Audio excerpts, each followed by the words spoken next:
Salve, salve, Fernando. Boa noite para nós. Boa noite, professor Viaro. Em homenagem ao seu equívoco, o meu PT veio de amarelo lá atrás e a minha camiseta também veio de amarelo. Então, É a foi primeira vez, né, sincronizado. que tem essa, que a gente faz a live e tá essa bandeira do PT. É Eu acho que verdade. foi para me dar. Ele estava assistindo a live e falou: vou dar um tapa de luva de pelica no Fernando. Aí botou lá a bandeira. Meu caro Renato Freitas, satisfação falar contigo mais uma vez. Acho que é a segunda vez que eu tenho aqui o prazer e a honra de conduzir uma live contigo. E eu queria, já sem muitas delongas, contextualizar contigo, ou melhor, pedir que tu contextualize este vídeo que tu postaste no teu Twitter. A repercussão foi grande, alguns comentários ali que eu gostaria de perguntar para ti também o que tu achaste, mas vamos ver primeiro, vamos lá. Satisfação familiar. Marielle presente. Marielle que lutou contra a militarização da sociedade, contra as milícias. E, ao que tudo indica, por elas foi executada. E hoje, nós, honrando a tradição da luta da Marielle Franco e lutando pela desmilitarização, estamos sendo perseguidos e criminalizados. Veja só, alguns indivíduos querendo promoção política me processaram, ajuizaram uma ação contra mim junto ao STF, dizendo que eu fui racista contra o ministro Zanin. Vejam vocês os vídeos e digam e concluam por si próprios. Em relação ao Zanin, eu acho que o exemplo é bom e cabe. Realmente fiz uma crítica ao Zanin, uma crítica objetiva, ao perfil dele. Homem, branco, rico, privilegiado, que tem no seu círculo de sociabilidade apenas pessoas como ele. E, portanto, não sabe os efeitos concretos de uma decisão como a que ele deu de militarizar a Guarda Municipal, colocar ela como uma força de segurança pública aos moldes da Polícia Militar, a ponto de dar autorização para que ela faça a ronda ostensiva, que são essas abordagens na rua, a procura do crime, digamos assim, dos criminosos. Isso, evidentemente, é um desastre. Pois então, meu caro, eu não sei nem por onde é que eu começo, porque vamos ver se a gente consegue contextualizar.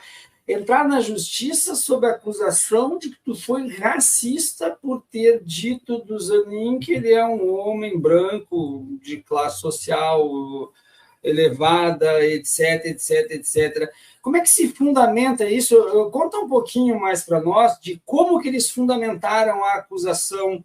Eu não quis colocar com muito mais tempo ali o print que tu colocasse, mas eu já sei que a acusação é uma acusação burra e desonesta, e de má fé. Sem ler, eu sei isso. Sem ler, eu sei isso. Mas eu gostaria que a gente partisse da contextualização da acusação para depois a gente desenvolver outros debates, outras discussões. Olha, isso é de um absurdo, né? É algo inacreditável, de fato. Eles disseram que eu fui racista, ao contrário, digamos assim, né, com o ministro Zanin, né, porque, em tese, eu haveria apontado o fato dele ser um homem branco como algo que descredibilizasse ou que diminuísse ele enquanto ser humano. E o que eu fiz, de fato, foi apontar os limites objetivos, né? De modo geral, no Brasil, os homens brancos da classe média, média alta e ricos que tomam as decisões, que estão nos centros, né, das tomadas de decisões, não conseguem perceber os efeitos dessas decisões quando essas decisões dizem respeito à periferia, como é, no caso, a militarização das guardas municipais nesse Brasil profundo, fora das capitais. Nas próprias capitais, esse já é um grande problema, mas nos municípios pequenos, em que os prefeitos, coronelistas, podem fazer sua milícia privada e promover políticas de higienismo, como prisões por vadiagem, como ocorreu recentemente, alguns anos atrás, ali no interior de São Paulo, como ocorre aqui no litoral do estado do Paraná, como ocorre ali em Santa Catarina. Se tiver uma pessoa em situação de rua em Camboriú, eles colocam dentro de um carro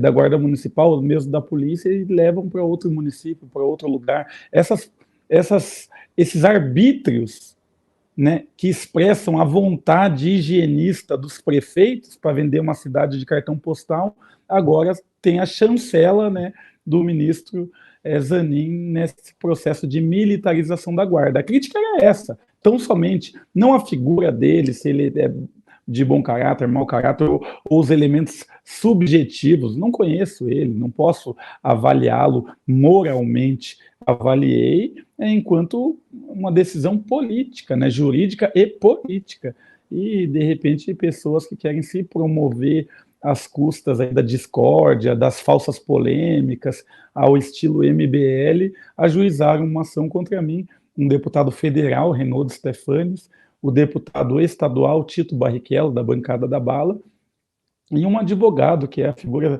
talvez central, né, nesse teatro do horror aí, que é o Jeffrey Chiquini, que é um delegado absurdo, que defende exclusivamente policiais que mataram outras pessoas nos supostos confrontos, e ele é o advogado desses policiais, e também há um vídeo dele que circula até na internet, em que ele ensina os policiais dentro da corporação a atirar e matar pessoas sem deixar vestígios de execução.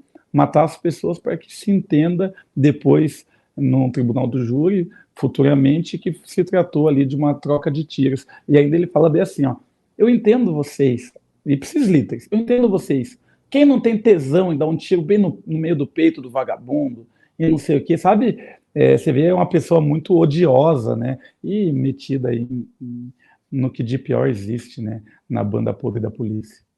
Eu quero pedir para a nossa comunidade que compartilhe essa live agora, nós estamos chegando às 19 horas, compartilha, marca o deputado, diz que o deputado está junto, manda para todo mundo, para a gente aumentar a audiência ao máximo.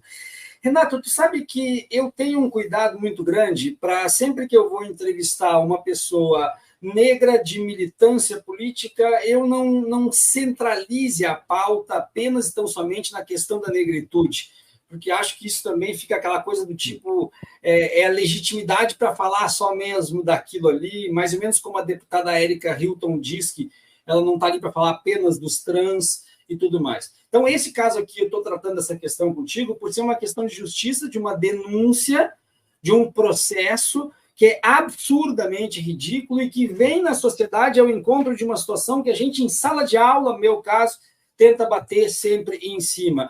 A falácia do racismo reverso.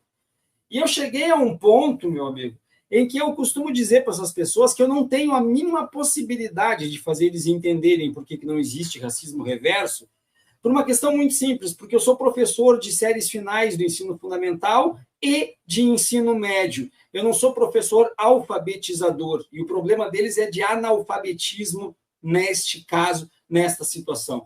Junto com isso, má fé. Eu quero aqui, em nome do DCM, dizer que desejamos todo o sucesso do mundo nessa empreitada e nesse processo, que isso aí não consiga andar em hipótese alguma, que não seja cometido nenhum tipo de injustiça, espero eu, porque é um absurdo te acusar de racismo, primeiro pelo fato de que racismo reverso é uma contradição em termos, ainda mais no Brasil, que é o país mais bem acabado em sua estrutura escravagista, e em segundo ponto, que é pautado apenas, tão somente, na ignorância e, repito, na calhordice e na má-fé também.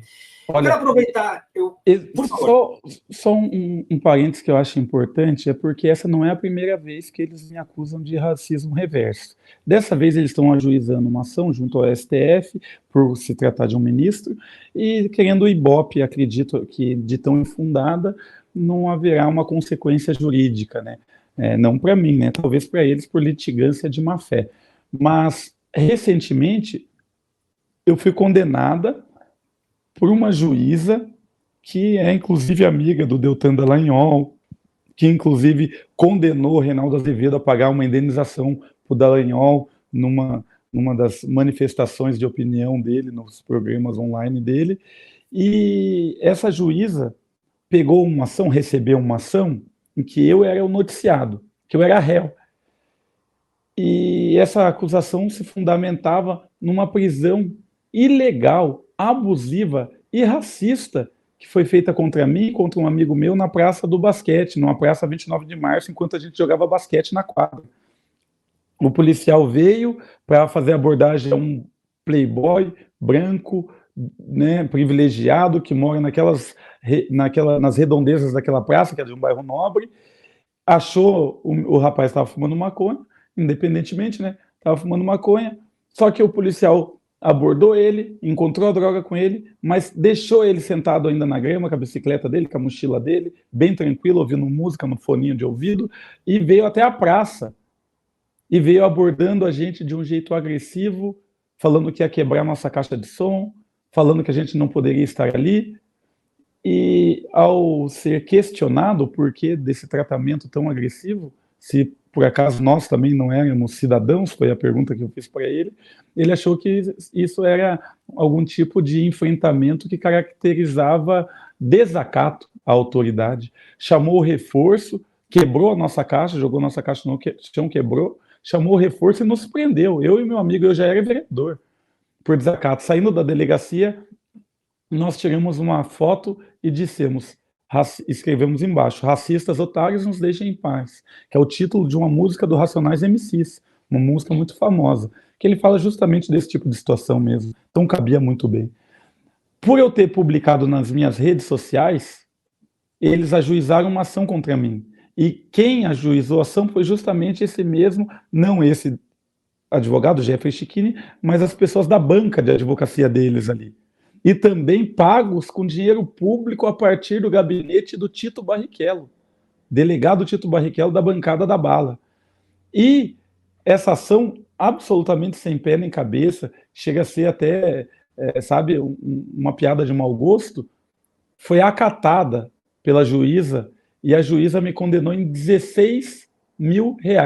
Daniele Lustosa Coimbra, salvo engano o nome dela, me condenou a pagar R$8 mil para cada um dos dois polícias, R$16 mil, sob o fundamento de que eu não pude provar, nem pude nem poderia provar que a abordagem deles foi com fundamento no racismo, já que eles, na hora que nos abordaram, não expressaram publicamente que aquilo se tratava por conta do racismo. Então ela jogou o ônus de provar para nós, teve a presunção de inocência para eles e ainda disse ao final: o racismo é um crime grave e tem que ser combatido pelo poder público.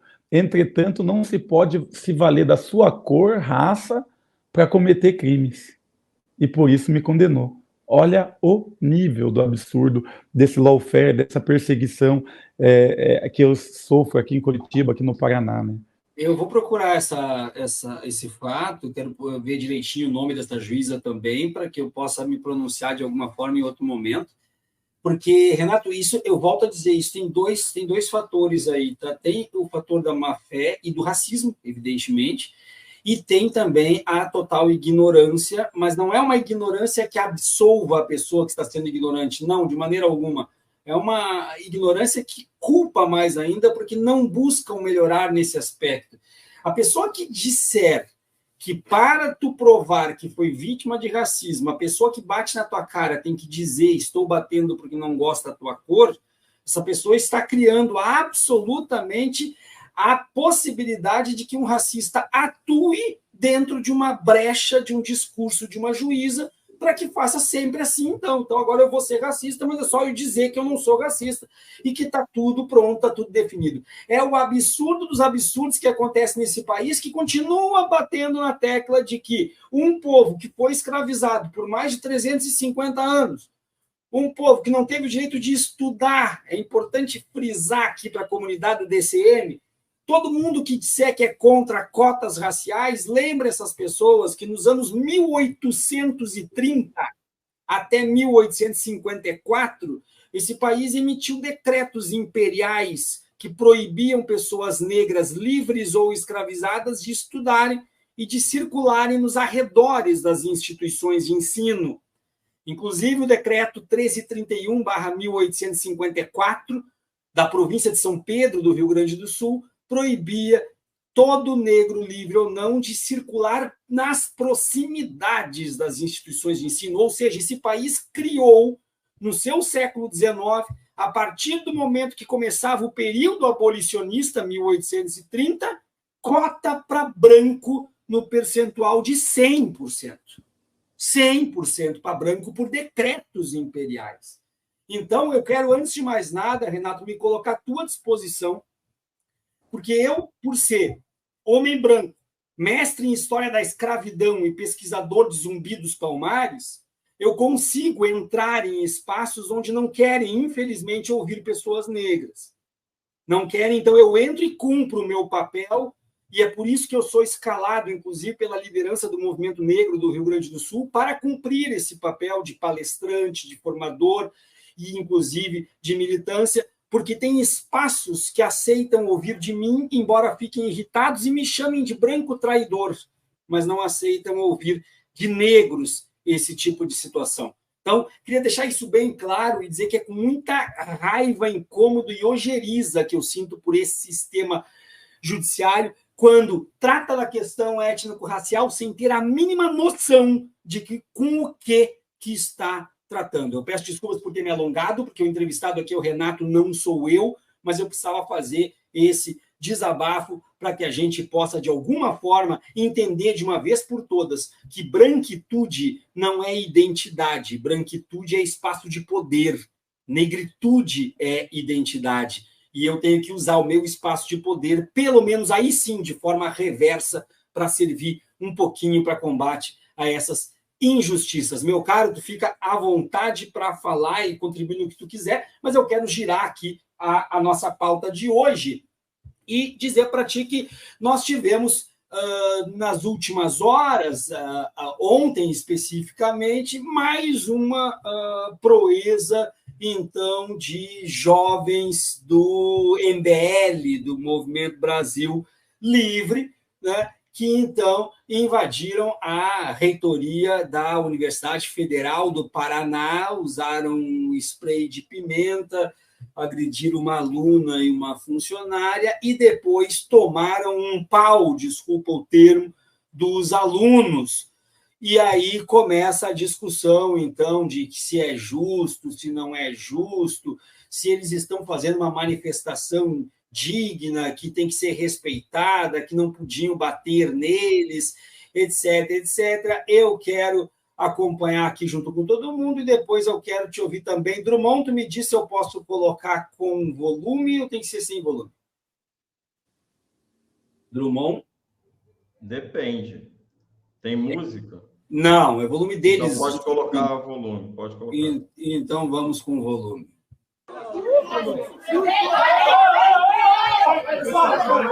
Só para esclarecer, aqui já é o pessoal do MPL tomando um pau, tá, dos alunos. Uma travadinha aí, só para mostrar. Viado.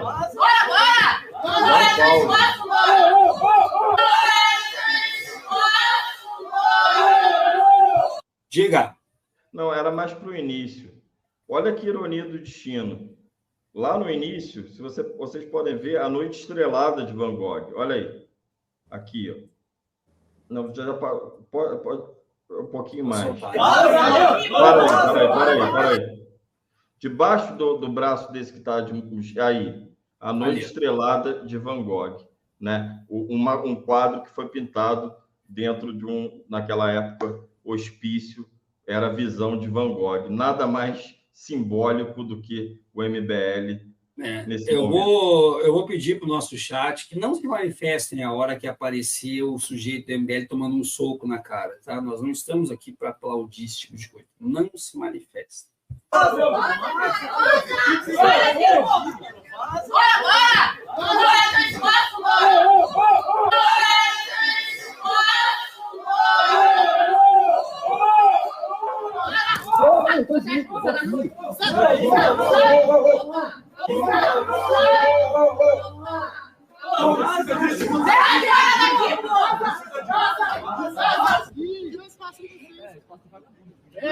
Vagabundo aqui. Ficou perdido?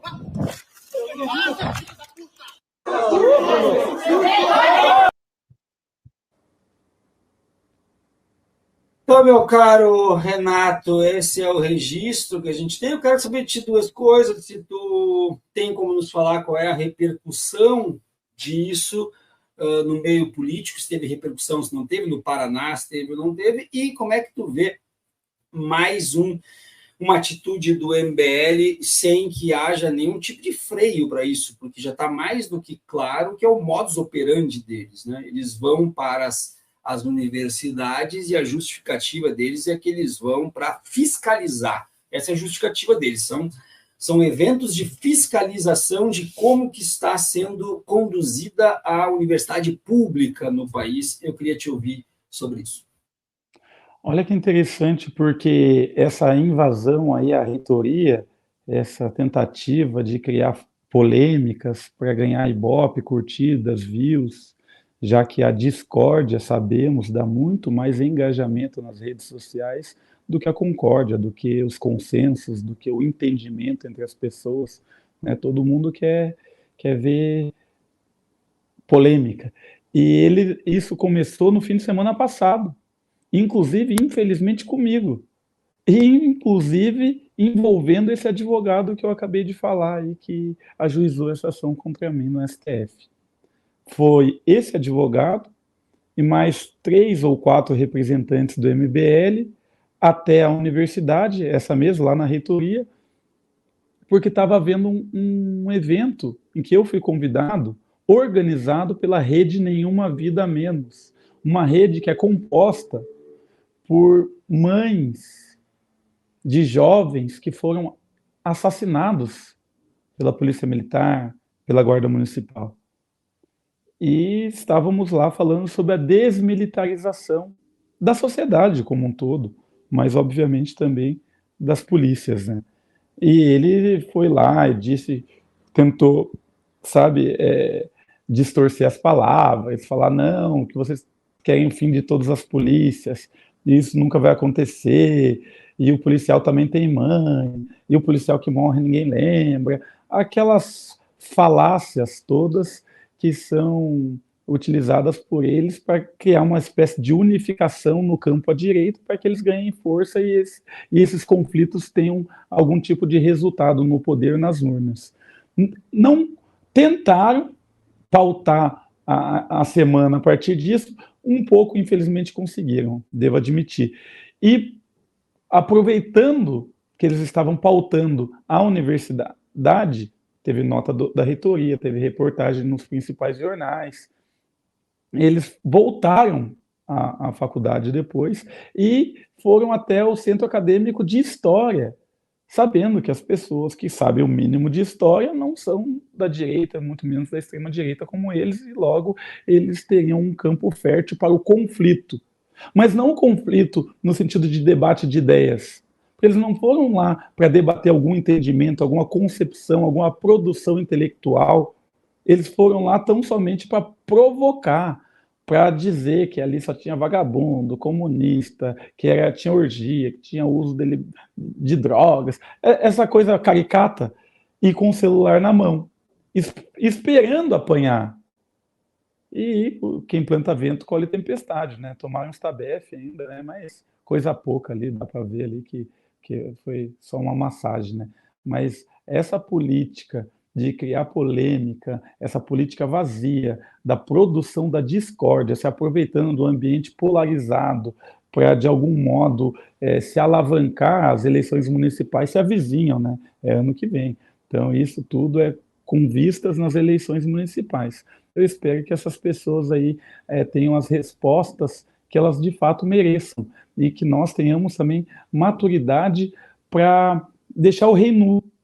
Eu fui a Ponta Grossa há pouco tempo, de repente, do nada, alguém me tira um celular, coloca quase na minha cara, na UEPG, na Universidade Estadual de Ponta Grossa, e faz uma pergunta idiota qualquer. O que você acha? Não sei o que, sabe?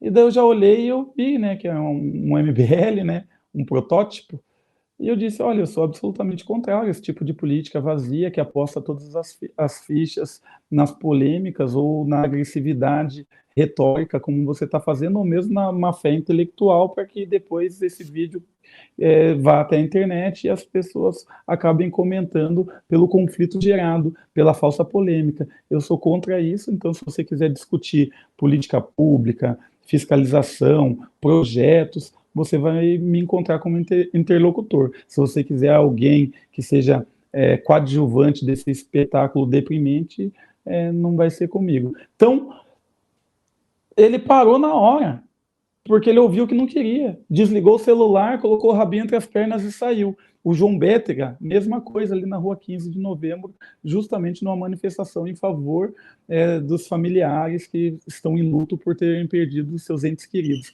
Então, acho que a gente tem que ser um pouco mais estratégico. Merece uma chinelada na bunda? Claro que merece. Claro que merece. Mas nós somos melhores que isso. Eu tenho certeza que sim. Fernando Drummond, tu tem aí os nomes das figuras? Tem os nomes, e eu confesso que eu sou muito pior do que o Renato. Confesso, eu não vou falar aqui porque eu sou muito pior do que o Renato. Se eu tivesse lá, talvez meu réu primário tivesse acabado. Só fica a dica aqui. O nome dos desqualificados são João Bétega, ex-candidato a deputado estadual pelo Partido Novo. Um parênteses, Fernando, um parênteses. Se vocês pesquisarem, vocês verão que ele tem parentes, a família dele tem parente desembargador e tem parente no Tribunal de Contas. Esse rapaz, João Bétega, ele é de uma família tradicionalíssima aqui de Curitiba. Mas, e que ao invés... Renato, ele não teve envolvido recentemente num outro caso parecido com esse, numa outra? Soco na cara, tava com o cara tudo roxo, daí, meu Deus. A gente noticiou aqui, Santa Catarina, é aí mesmo, Santa Catarina. Nós noticiamos aqui, ele com a cara toda arrebentada, falando, pois é, numa ação bem parecida. Ele tomou chute na bunda também do deputado Boca Aberta lá em Londrina, tomou uns tapas na cara lá também. Ele também tomou uns tapas na cara lá em São Paulo. E a especialização dele é tomar tapa na cara porque é um tremendo de um sem vergonha. Mas fazer o quê? Mas a nordestina com orgulho diz: o problema é que nós somos civilizados. Eu acho que esse é o problema. Eu me lembro que nas manifestações contra a Dilma, era nítido, professor Viário e deputado. A gente gritava, não, vai ter golpe. Aí, 100% gritava isso. Caía para 30%. Vai ter luta. Não, vai ter golpe, vai ter luta. Aí, todo mundo, não vamos nos igualar. Gente, com fascista não é flor. A gente tem que parar de ser cirandeiro. Com fascista a gente não oferece flor, não. Azar do rapaz que tentou dar um soco nele e passou longe, senão... Mas, meu cara, eu quero os nomes dos outros, porque a gente tem que denunciar. Isso aqui é denúncia, então, tá? Isso aqui é denúncia. Os que deveriam ter tomado mais carinho, porque eu não posso falar aqui. João Bétega, Gabriel Costenaro e Matheus Faustino. É o nome dos três. Ok, então que fique registrado, a gente já registrou na live do meio-dia, estamos registrando agora, porque nós precisamos denunciar. Eu não vou aqui fazer coro às palavras do Ciro Gomes, que chamou o MBL de organização criminosa, não estou aqui concordando com o Ciro Gomes. Ciro Gomes é que assume os processos dele, de preferência pague, porque ele é condenado, mas não paga. Pague, né? O DCM, Ciro Gomes. Exatamente, já foi condenado, o DCM já ganhou, quanto o Ciro Gomes ele não pagou. Então, o Ciro Gomes que continue falando. Então, eu não estou chamando... Ele falou isso hoje, ô Viário? Ele falou isso não. Falou isso aí faz tempo e isso virou... Porque ele está viajando pelo mundo com a esposa, enquanto não paga os processos, né? Exatamente. Foi para a França de novo. Não, França, pior. Ele estava com neve, né? Com carrão, não sei o que lá, e não paga 20 prata para o DCM que perdeu o processo. Estava em Bariloche, depois estava na Suíça, umas coisas assim. Mas então, eu não estou chamando de organização criminosa, mas apenas dizendo que eles têm sim que pagar por aquilo que estão fazendo na esfera penal, na esfera criminal, eles têm que pagar pelo que estão fazendo, porque é um grupelho que diz que faz um papel de fiscalização. Mas quem é essa gente para fiscalizar as universidades? Quem é essa gente? O papel de fiscalização, que para eles fiscalizar é proibir que tenha frases de pensadores socialistas, pensadores do comunismo, isso é proibir. Se não deixarem proibir, eles partem para vias de fato e apanham sempre porque são moleques, é evidente. Apanham sempre porque são piá, como se diz na minha terra. E é partindo da minha terra que eu quero conduzir aqui a próxima pergunta para ti, Renato. Renato, tu é do Paraná, Eu sou do Rio Grande do Sul, né? Sou de Porto Viana, se Alegre. você me permite a interrupção, Diga. porque eu estou recebendo um monte de mensagem pelo WhatsApp. Primeiro, gente, vamos lá, vamos fechar logo essa meta. Faltam 180 pingos para botar a cara dos sujeitos aqui, né? Temos a cara deles aí? Temos pelo menos do João Betega, que eu já Porque achei aqui. esse é mais famoso que qualquer um, né? Mas vamos lá. Todo mundo já Vamos conhece lá. a cara do João A Betega, carinha né? dele, a carinha dele, a carinha dele aqui. Vamos ver a carinha dele no Facebook. Olha a carinha. Aí a cara dele quando não tá inchada de soco, né? Quando não tomou umas boas na Lapa, na Lapa, umas lapadas. Aí ele foi candidato pelo Novo, né? Agora eu vou me recolher, daqui a pouco eu volto com os outros dois, se tiverem, né? Então tá ok. Então, eu sou de Porto Alegre, Rio Grande do Sul, embora eu more aqui no Rio de Janeiro. E aí eu preciso falar contigo sobre a tua percepção do Sul, porque nós tivemos agora, recentemente, mais uma célula encontrada na região sul de extremistas de direita, e aí com materiais neonazistas. E, para mim, como gaúcho, não é nenhum tipo de surpresa, infelizmente, mas não é nenhum tipo de surpresa cada vez que o Sul aparece como protagonista. Eu estou com isso dizendo que isso é uma marca só do Sul? De maneira alguma. Eu estou apenas como um sulista, não passando pano, não baixando cabeça, não fazendo vista grossa para esse tipo de situação. Tu, homem negro, político pelo Paraná, como é que está a situação do extremismo no Sul, ou na tua cidade, na tua região, de uma forma geral? Como é que está o extremismo? Quando eu digo geral, é porque eu quero transcender a discussão étnico-racial, ir para a questão de gênero, ir para a questão sexista, sexual, ir para as questões econômicas, de classe e tudo mais. Tu diz para nós, vamos só ver as fotos que o Drummond trouxe, esse é o Costenaro, ok? Por um Brasil mais justo é a legenda dele. Vejam só, né? Por um Brasil mais justo. Mais justo é depredar a universidade pública. A coragem não é a ausência do medo, mas a capacidade de agir apesar do medo. Então, né? Então, meu caro, como é que tu vê o Sul hoje nesta questão dos extremismos? Olha que interessante, eu vi uma reportagem há pouco, essa semana, que dizia que a ABIN, ainda sob o comando do Heleno, lá dos bolsonaristas, a ABIN bolsonarista, já havia feito um relatório e demonstrado os riscos, né, dos grupos neonazistas dentro dos acampamentos golpistas. E o Bolsonaro não fez nada com isso, é claro. Depois, no governo Lula, teve algumas operações recentes. Isso, considerando que o Paraná, Rio Grande do Sul, Santa Catarina, o sul do Brasil, teve até um certo, junto com o centro-oeste ali, né, teve um protagonismo, né, nessas manifestações golpistas. E por quê? Porque o sul reivindica para si uma ideia de primeiro mundo. E essa ideia de primeiro mundo, do sul é meu país, de nós levamos os outros nas costas, de que nós somos mais civilizados, mais inteligentes, que aqui não vige o voto de cabresto, aqui não tem coronéis, aqui as pessoas votam porque têm consciência política, entendimento, esclarecimento, e por isso votam no Bolsonaro, votam na direita e tal. Isso está absolutamente atrelado à reivindicação identitária do sul, né? O Sul se reivindica enquanto identidade racial, se reivindica enquanto europeu. A Curitiba, por muitos anos, tinha uma propaganda oficial de que era a capital europeia no Brasil.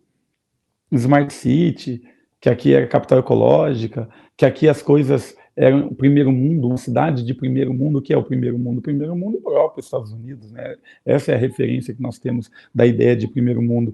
Então, como essa reivindicação, Santa Catarina aqui, né, do lado, tem uma reivindicação gigantesca, né, das tradições culturais europeias, que nem a própria Europa preserva, porque eram resquícios de má cultura, né, mas essas pessoas reivindicam e reivindicam para se diferenciar para não aceitar a identidade nacional, não valorizar a identidade racional, as expressões culturais e políticas do país como um todo, e isso daí acabou refletindo nessa política de desvalorização da vida, porque quem que é o outro? Se o eu, né, o eu deles é o europeu, sulista, de primeiro mundo, avançado, evoluído. Então, quem que é o outro? O outro deles é que o que faz o Brasil ser um atraso, digamos assim, né? O que eles pensam, né? A bola de chumbo do Brasil que precisa ser eliminada. E daí está no Nordeste. Por quê? Porque são os estados que têm maior número de pessoas negras, né? Bahia, Pernambuco e etc. Vai subindo o Sudeste, né? Ali Espírito Santo, Rio, e vai subindo. Então, há esse confronto racial quase que explícito e o governo Bolsonaro acolheu essa horda de bárbaros, né? Acolheu. E teve o ministro que fez um símbolo nazista, o outro fez não sei o quê, outro um copo de leite, todo um simbolismo ali para flertar com esses grupos extremistas, e o próprio Bolsonaro tirou foto com sósia do Hitler e tal. Então, isso despertou nas pessoas um senso de, opa, chegou a nossa hora, de pertencimento, de vamos aí, de o Brasil para os imigrantes, o Brasil do futuro, um Brasil europeu. E isso, na prática, promove uma política mais violenta, uma polícia mais violenta e uma justificativa das mortes das pessoas que são jovens, pobres, negros, de periferia, porque, em tese, elas são descartáveis ou são elimináveis, né? Sabe que a principal diferença que eu percebo depois que eu me mudei para o Rio de Janeiro é o fato de que no Sul eu via uma quantidade muito grande de racistas que não tinham medo de se dizerem racistas. E aqui no Rio de Janeiro eu não vejo isso. Essa característica do Sul sempre me preocupou muito. Essa falta de medo, essa falta de rubor diante do seu próprio preconceito. E esse europeísmo que tu muito bem colocaste, né? Essa ideia de que eu sou europeu. Antes que o chat de alguma forma entenda que eu estou generalizando e dizendo, não de maneira alguma, porque analisar a regra não é generalizar. Generalizar é justamente quando a gente pega a exceção e tenta transformar ela em regra. Dito isso, com 19 horas e 13 minutos, meu caro Renato, eu queria falar contigo um pouquinho sobre a radicalização do cristianismo de extrema-direita. Esse braço do fascismo, esse braço do reacionarismo, que tu bem colocaste algumas questões da simbologia do copo de leite, do símbolo fascista, etc, etc. Nós temos junto nos pilares disso um cristianismo que não dá nem para chamar de cristianismo, porque é ofender o próprio cristianismo e ofender o próprio Cristo. Mas esse extremo ou neocristianismo, ele passa a se constituir como um braço perigoso de uma extrema-direita, embora o censo de 2020 não tenha apresentado os recortes por religião, o Instituto Datafolha mostrou um crescimento muito grande desta corrente. Eu tenho muitos amigos que são pastores evangélicos progressistas e que se colocam muito preocupados também, e eu queria ouvir de alguém da outra, vamos dizer assim, corrente cristã, como é que a gente pode analisar. Nós temos que temer? Não temos que temer? Isso é passageiro? Não é passageiro?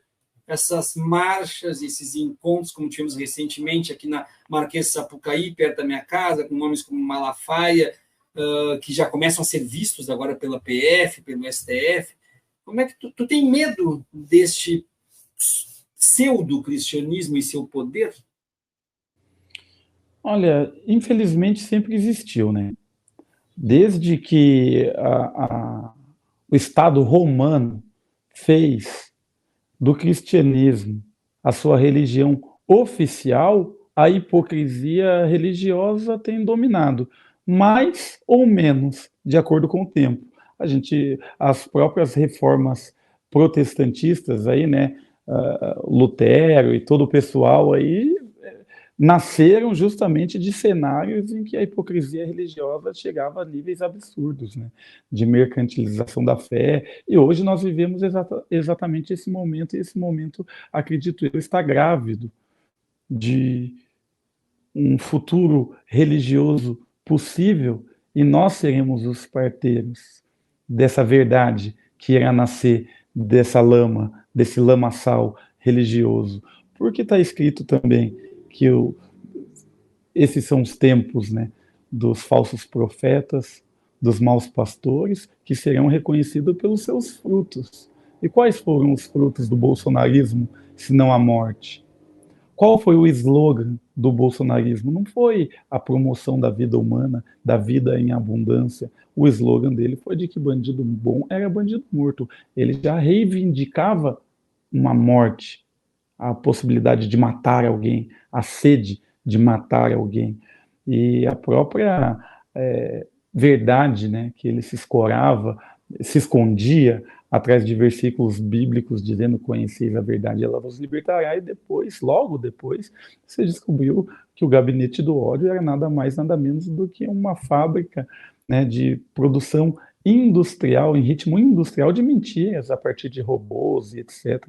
A religião que é do perdão não pode se confundir com a sede de vingança desses chamados homens de bem. A religião que é do amor não convive com a idolatria das armas. A religião de Jesus não convive com a idolatria do mito. Então, todas essas grandes contradições, nesse momento, parecem confusas, né? E elas, né, elas ofuscam a visão das pessoas mais simples, talvez. Mas nesse momento da história, nos próximos 5, 10 anos, acredito eu que nós teremos condições de estabelecer uma comunicação popular, genuína e ancorada na verdade, que vai fazer com que eles caiam um por um, como um dominó, né, nesse castelo de areia que eles construíram na beira da praia. Eu posso estar sendo otimista, mas eu, pelos sinais que vejo, percebo que será possível, é claro, se o governo Lula não continuar o que foi a política dos governos passados, que é de fomentar, de fortalecer, de acreditar que sem eles não se ganha eleição, que sem eles não faz política, que eles têm todo o poder. Quanto mais superestimar eles, mais, de fato, eles acabam se tornando grandes. Mas se nós estabelecermos aí um embate de ideias no campo religioso, não pode ser no campo político estritamente racional. Nesse campo eles não precisam nem debater, porque eles não fazem parte desse campo. As ideias deles não são convalidadas no campo da racionalidade político-científica. As ideias deles são convalidadas de acordo com um sistema fechado de ideias, que é o sistema religioso. E nós temos total condições de refutá-los exatamente nesse campo, porque o exemplo de Jesus é um exemplo bonito, é um exemplo de verdade, é um exemplo de vida, é um exemplo que facilmente qualquer oprimido pode reivindicar para si, e é isso que a população brasileira é mais oprimida, mais miserabilizada, mais violentada, mais restringida em seus direitos faz. Aposta suas fichas no exemplo de Jesus. Muito bem, meu caro, 19h19. Eu quero que o Drummond venha para cá. Antes do Drummond falar, deixa eu só fazer um complemento da fala do Renato. É importante que o Drummond esteja aqui presente também. A religiosidade, a religião e a religiosidade em geral são constituintes da própria organização coletiva do bicho sapiens, do bicho homem, desde que ele está nesse planeta. Então, em hipótese alguma, quando eu levanto essas questões como pergunta, levanto como crítica à existência da religião em si. Não. Há o entendimento, e é necessário que haja o entendimento, que assim como há espaço para pessoas céticas como eu, há espaço e a necessidade de espaço para as constituições religiosas a partir dos seus paradigmas e de toda a seriedade da sua construção enquanto dogmas e enquanto questões paradigmáticas de fé. O que se está discutindo aqui é, evidentemente, esses falsos cristãos, esses falsos profetas, esse pseudo-cristianismo, esse neocristianismo, esse neopentecostalismo que se utiliza, inclusive, de espaços públicos, de concessões públicas, de órgãos, de mecanismos de comunicação, para fazer tudo isso também que o Renato colocou, e colocou com muita propriedade. Com 19h20, Fernando Drummond, a fala é tua. O que falta, o que não falta? Temos perguntas para o nosso convidado? Parece que a gente estagnou em superchat, gente. Falta tão pouquinho. Faltam 176 pinguinhos, com mais de 1.000 pessoas.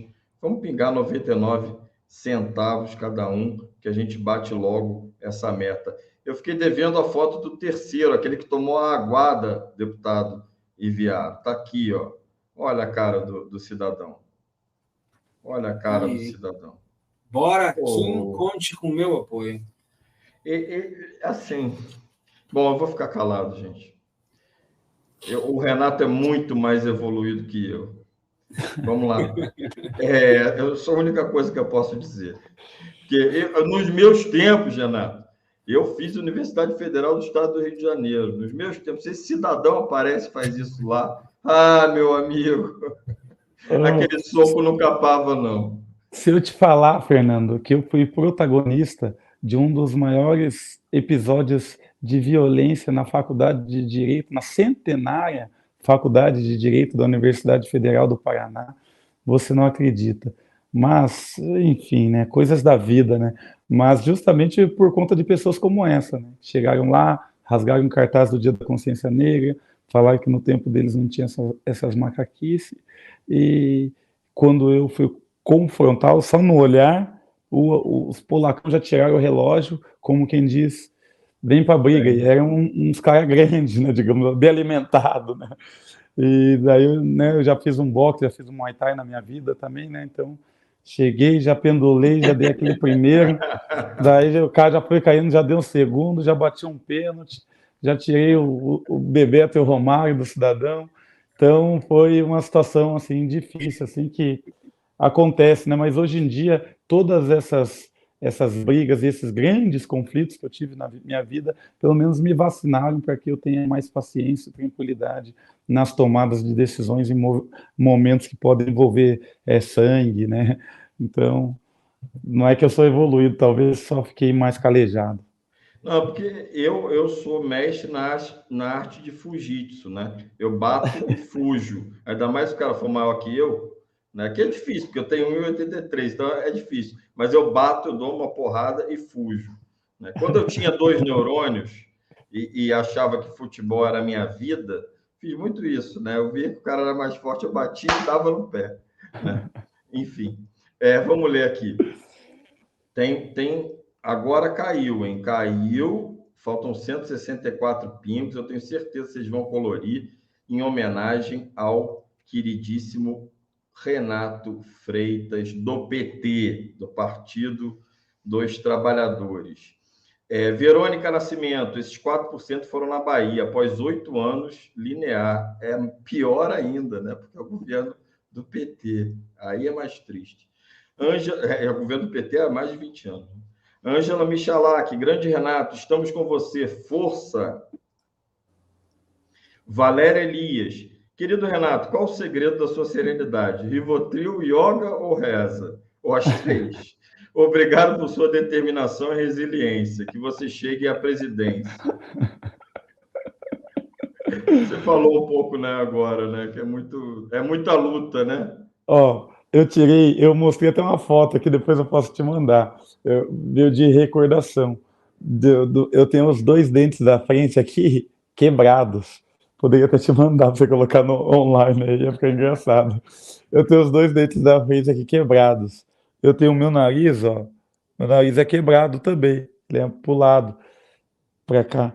E eu tenho algumas cicatrizes também. Então, eu briguei tanto na minha vida que hoje, para eu precisar brigar, é só se chegar a situações muito limites, tanto brigar quanto discutir, falar alto, tal. Então, eu acho que eu já vi muitas situações limítrofes, né, de grandes conflitos, de grandes tensões, que me deu aí talvez a possibilidade do meu aparelho psíquico, né, tá mais centrado diante de alguns acontecimentos aí.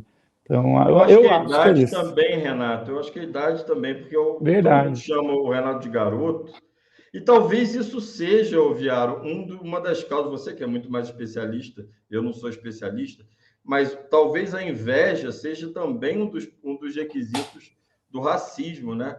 Quem diz que o Renato tem a mesma idade que eu? Eu acabado desse jeito, quem pode dizer? Ele tem rigorosamente a mesma idade. Ele tem 39 anos, eu tenho 39 anos. Então, quando Eu ele é faço 40 chamado... esse ano. Ele então é mais velho, porque eu só faço ano que vem. Né? Então, assim, é uma característica, não é, Viaro? Sempre existiu, né, a característica notória do negro envelhecer menos ou aparentar menos a idade. Mas eu colocar o racismo como um dos seus elementos, a inveja, eu acho que eu vou estar aliviando nesse aspecto. Tá? Existe, sim, muitos aspectos de inveja por características estéticas, pela questão sexual, pela lenda ou fetiche em relação a órgão sexual, tudo isso pela fetichização, pela objetificação, tudo isso existe, mas muito mais na construção de um racismo lá da época da colônia, da América Portuguesa, passando pelo século XIX. Quando ele chega no século XX... Mas não entra na inveja, Viaro, porque se tem essa coisa, né? De hoje não. Lá atrás sim. Inclusive porque a mulher branca ela tinha mais essa questão com o homem negro na época da escravidão, porque o homem era utilizado como um fetiche, mas como um objeto, o homem negro. Né? Existem muitos estudos de psicanálise hoje que falam da solidão do homem negro, inclusive. Muitos estudos. Pelo homem negro ser utilizado apenas como objeto de desejo, de prazer, e não ter nenhum tipo de afeto realmente. Mas daí é um outro assunto. A questão hoje não. A questão de hoje, o racismo ele é pautado no desprezo, ele é pautado no medo, na desconfiança, na ojeriza, nojo propriamente dito, de tudo aquilo que foi construído após a escravidão, onde o negro foi tirado da sua escravidão, do seu escravismo, e colocado, então, na marginalização, né? Ele foi promovido. É aquele samba maravilhoso, na voz de Jamelão, Mangueira, 1988, que eu muitas vezes usei em sala de aula, inclusive. Eu não sei, a gente não pode botar na live, né, o Drummond, não pode colocar, né? Então, pergunte ao Criador quem pintou essa aquarela, livre do açoite na senzala, preso na miséria da favela. Esse samba do centenário da abolição da escravatura, que fala justamente isso, né? Pergunte ao Criador quem pintou essa aquarela, livre do açoite na senzala, preso na miséria da favela. O racismo é uma mácula e é a maior mancha branca da história desse país. Eu não tenho a menor dúvida disso. Dito isso, meu amigo, temos mais mensagens. Genocídio, né? O maior genocídio, né? Sim, é um genocídio continuado, Renato Viaro. É um holocausto, né? É um holocausto. Mas eu acho que mais, assim, quando eu trabalho a questão do genocídio na pandemia, você pega dados da Universidade Federal de Pelotas, do teu estado, né? Os que mais morreram proporcionalmente, voa cupim na cara do Viaro. Você tem que assumir esses cupins aí. Foram proporcionalmente, o primeiro, os indígenas, e segundo, os pretos, pobres e favelados e periféricos. Então, o genocídio continua desde 1500, tanto dos indígenas quanto dos pretos.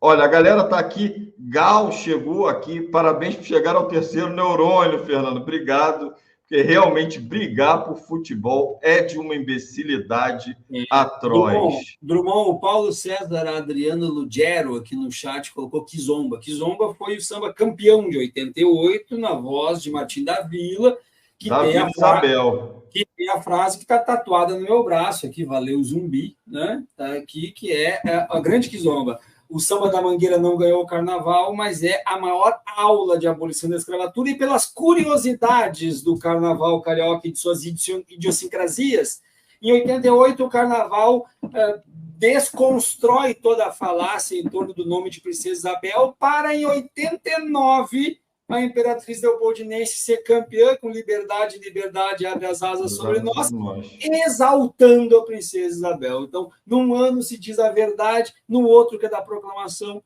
se volta com a falácia e com a lenda. Mas daí seria um dia de um bate-papo para a gente fazer com o Renato em outro local aí, para falar só sobre essa cultura e esse carnaval, e seria muito interessante também. Segue o baile aí, meu caro Drummond. E o cheirinho do vapo se aproxima.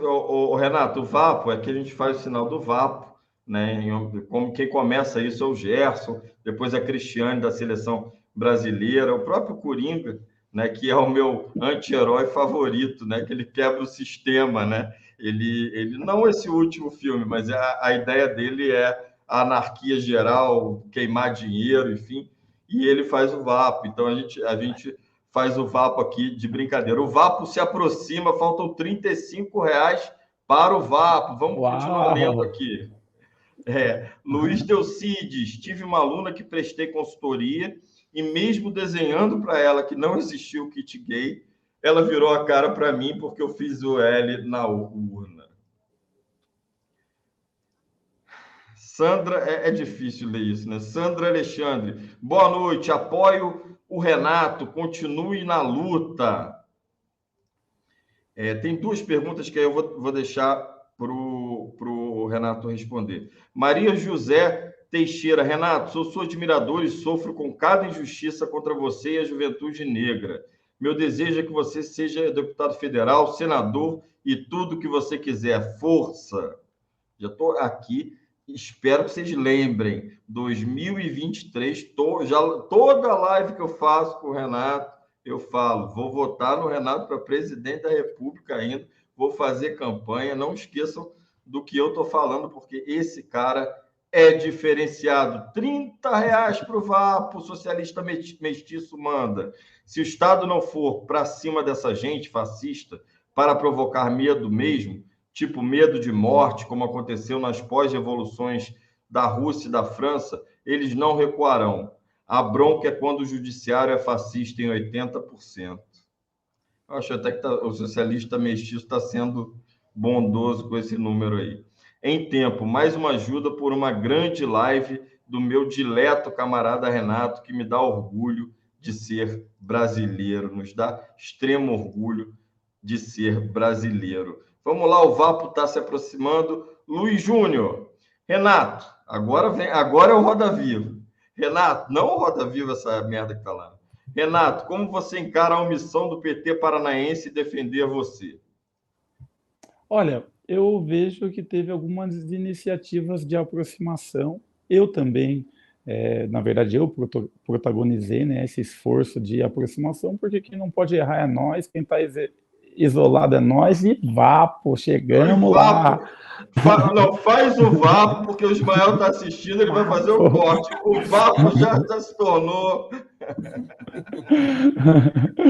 E eu tô me aproximando bastante, eu percebi que não há muito o que faça, as forças são muito contraditórias, muitas forças conservadoras dentro do partido, aquelas pessoas que em algum momento fizeram algumas conciliações, algumas aproximações, que hoje estão presas a essas aproximações e conciliações e, portanto, têm interesses que não são exatamente os interesses expressos do partido, acabam agindo por interesses ocultos, que são os que, infelizmente, determinam a maioria das decisões. E isso é mais perto da cúpula do que perto da base. A base é mais genuína, mais espontânea, mais honesta no sentido de declarar e fazer aquilo que se declara.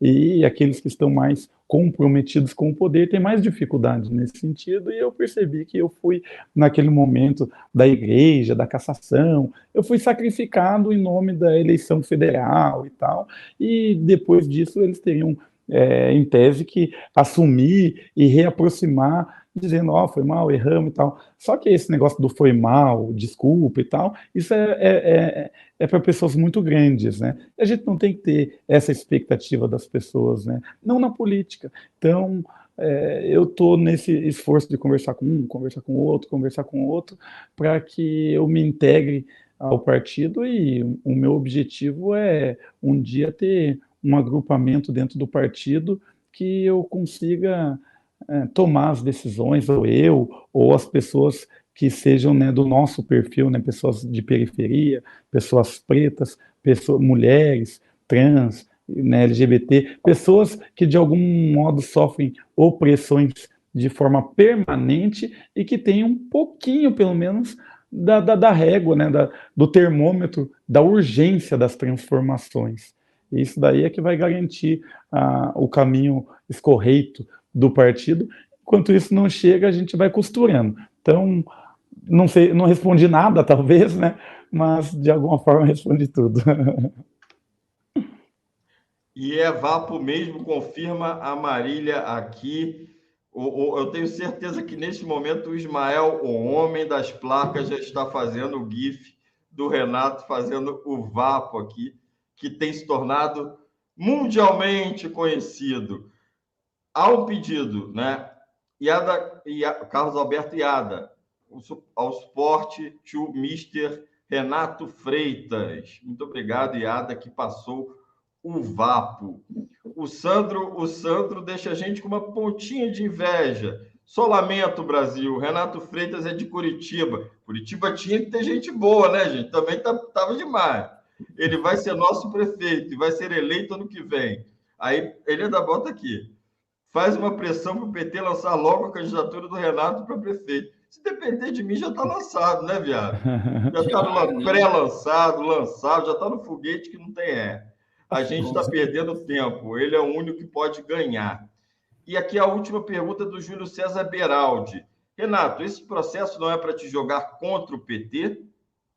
É para me jogar contra o STF, sobretudo, talvez não tanto quanto o PT, né? Porque depois que a pessoa se torna ministro, ela também se desamarra um pouco, né? Não fica tão atrelada, e a crítica àquela pessoa também não é o PT, e quando se critica o PT também não vai estar criticando aquela pessoa. Então é mais o STF, na figura do Zanin, para tentar de algum modo desgastar, mostrar, tipo, ó, a base petista faz uma crítica ao ministro e a esquerda, de modo geral, está fazendo muitas críticas ao ministro, logo esse ministro tem chance de virar o seu eixo à direita por uma certa né, animosidade.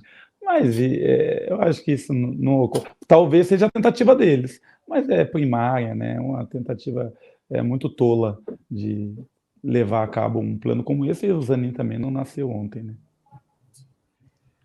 Raquel Oliveira, chegaram mais aqui, tá, Viaro? Raquel Oliveira, admiro demais o Renato, torço muito por ele.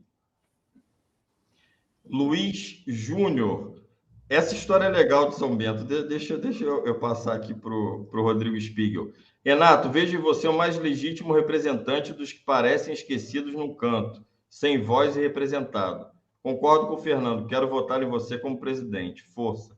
Nosso grande amigo Rodrigo Spiegel, que nos ajuda muito aqui, viu, Renato? Satisfação, Rodrigo. E o Luiz pergunta, Renato, eu não sabia que você é sorocabano? Verdade, nasci em Sorocaba.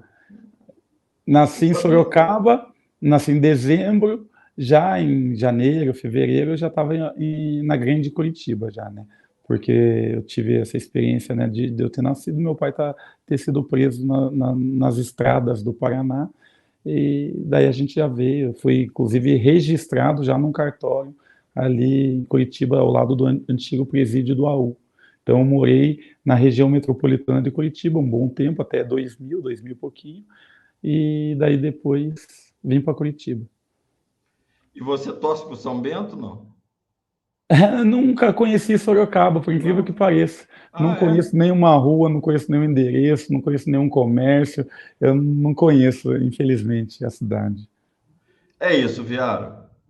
Vamos lá, 19h39, meu caro Renato. O PL credenciou, mas depois de credenciar, barrou os jornalistas em evento organizado pela Michele Bolsonaro. Com matéria do UOL aberta, mesmo credenciados, jornalistas foram impedidos de entrar em um evento do PL Mulher com a ex-primeira-dama Michele Bolsonaro e o ex-presidente Jair Bolsonaro em Brasília. O encontro distrital da ala feminina do partido não só foi divulgado pela assessoria de imprensa de Michele, como contava com um espaço para credenciamento da imprensa. Na porta, entretanto, jornalistas com crachá e repórteres cinematográficos foram barrados. Jornalista não pode. Essa foi a alegação dada pela organização aos profissionais que foram retirados do interior do salão de eventos na asa sul da capital federal. A reportagem identificou que pelo menos 2 jornalistas ficaram de fora. Daí que o UOL fala que conseguiu entrar porque não se identificou como imprensa. E aí a justificativa para isso, a ex-primeira-dama adotou um discurso em tom pastoral e fez diversas críticas à imprensa. Ela disse que chegou a sofrer depressão em 2019, primeiro ano de governo do marido, pelas pedradas do mal de veículos de desinformação, aspas para a ex-primeira-dama. Pensei em morrer por tantos ataques que sofri da mídia e eu cheguei só querendo fazer o bem, como muitos aqui fazem o bem e sofrem. Fecha aspas para Michele Bolsonaro. Meu caro Renato, nós temos, então, mais uma vez, esse presidente, ou essa ex-primeira-dama, ou essa família, que criou cercadinho durante o seu mandato, que não reservou espaços com dignidade para a imprensa, que falou apenas nas suas lives ou em programas que eram emparelhados, aliados a ele, agora, num evento da ex-primeira-dama que pretende, quiçá, uma presidência da República, convocam a imprensa, credencia, cria espaço, conforme o UOL, mas depois barra a imprensa. É mais um episódio destes que não respeitam a liberdade de expressão, embora preguem que o façam, e que são contra também a liberdade do sujeito de ir e vir e da democracia, sobretudo. O que te parece esse avanço, essa tentativa de avanço de Michele Bolsonaro como nome do PL, e como é que tu vê este evento em si? Olha, é muito irônico, né? Conheça a verdade e ela vos libertará. A verdade vem a partir do acesso às informações para que as pessoas, tendo um acesso diverso de fontes, consigam formar a sua convicção e também comprovar a partir do seu próprio esforço, né? De pesquisa e etc. Então, quando você censura a mídia, ou quando você limita a atuação da mídia, é porque você não quer que as informações e que, de algum modo, a verdade venha à tona sobre aquilo que você está fazendo ou sobre quem você é.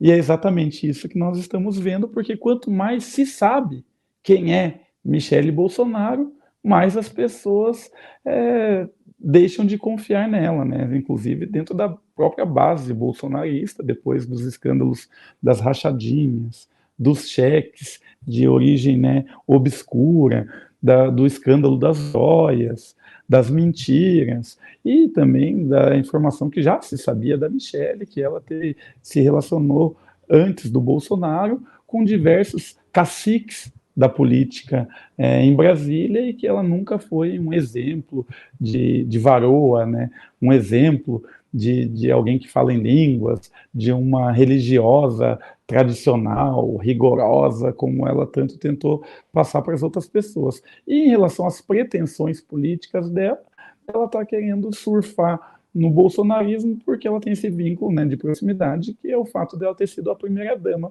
mas ela já é uma pessoa sem carisma, também sem inteligência, não que o Bolsonaro tivesse uma inteligência, mas ele tinha essa ignorância comungada, né? Ele tinha esse poço de preconceitos que encontrava reverberação, né, reflexo no próprio país. Então ele conseguia fazer um amontoado de vícios, de defeitos que eram comuns a uma boa parte da população brasileira. E isso sem pensar. Ele fazia e faz isso naturalmente. Já ela é uma pessoa um pouco mais artificial. Até os erros que podem dar voto, ela tem que pensar, performatizar, né, performar, né? Então, acho que ela não tem esse carisma, essa naturalidade, mesmo no grosseiro, né, no rasteiro, na ignorância, na hipocrisia religiosa que ela tenta tanto. Então, acho que ela não tem essa força que imagina, e o partido ali, o PL, talvez já esteja percebendo isso, e isso vai gerar muitos conflitos internos e rachas, né? O que eu espero daqui até as eleições municipais é que tenha aí pelo menos umas 3 frações importantes dentro do PL que entrem em conflito e que isso gere um racha. É o que eu espero e o que a gente tem que atuar para que aconteça também, né? E chegamos ao final dessa brilhante, mais uma vez brilhante, muito bom falar contigo, Renato, sempre muito bom. Chegamos no final dessa uma brilhante participação do Renato Freitas aqui conosco, nesse 2 de setembro de 2023. Eu quero te agradecer, Renato, reforçar que estou à tua disposição no que precisar, estamos à tua disposição também enquanto canal, e contando sempre conosco e torcendo pelo teu sucesso. Drummond, por favor, faça as honras da casa. Não, eu só quero ler aqui a última mensagem do Rodrigo Spiegel. No caso do mitômano, a verdade o enjaulará.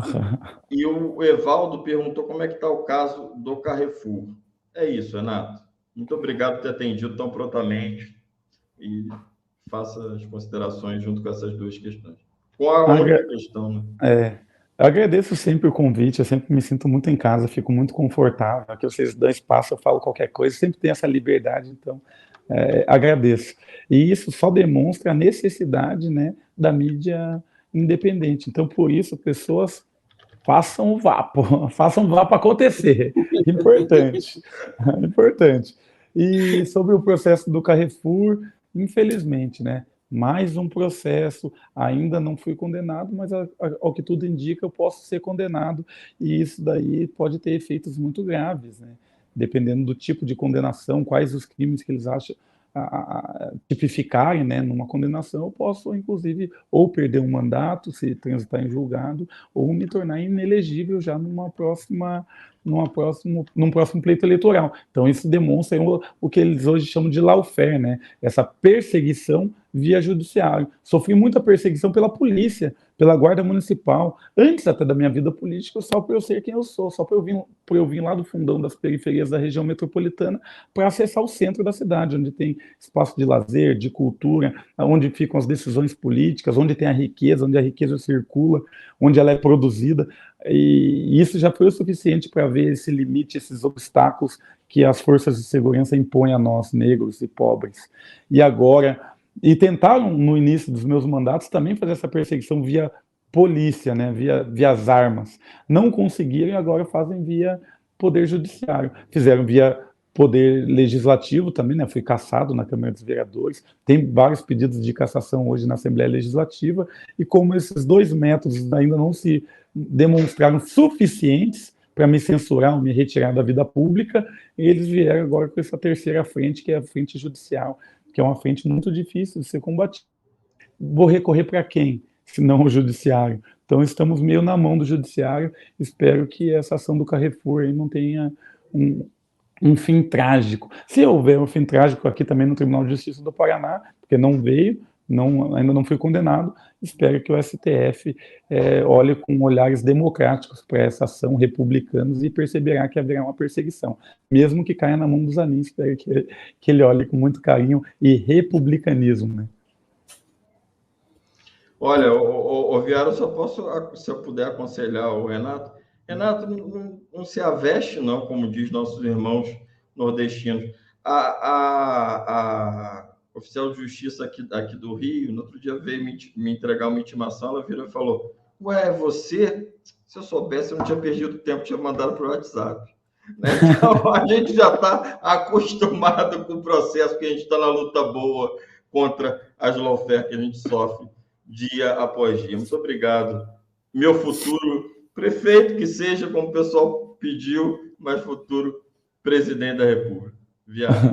Valeu, Fernando. Tchau, tchau, Renato. Um abração, cara. É nóis. Brau.